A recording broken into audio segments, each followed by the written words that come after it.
président de la République française de 1974 à 1981, Valéry Giscard d'Estaing est mort ce mercredi 2 novembre. Connu pour ses faits d'armes politiques comme le droit à l'avortement ou des grandes phrases comme le monopole du cœur, Valéry Giscard d'Estaing a également connu son heure de gloire lors d'un match de football, qui serait rapidement tombé dans l'oubli s'il n'avait pas été présent. L'histoire se passe en 1973, Valéry Giscard d'Estaing est alors ministre de l'économie et des finances sous la présidence de Georges Pompidou mais également maire de Chamalières, petite commune du Puy-de-Dôme.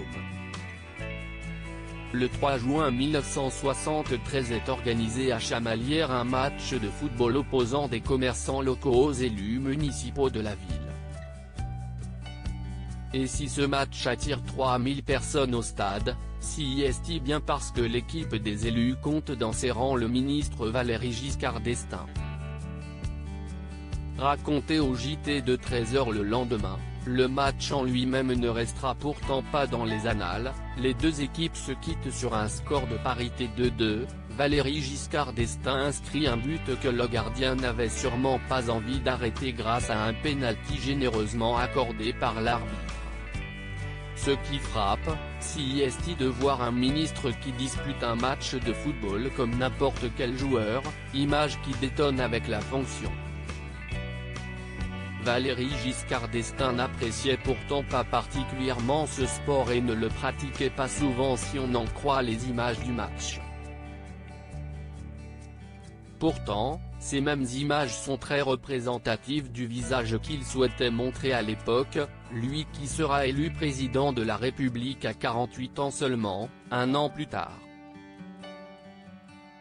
Valéry Giscard d'Estaing torse nu en interview encore plus surréaliste que le match en lui-même, l'interview d'après-match montre le ministre de l'économie et des finances torse nu alors qu'il sort de la douche.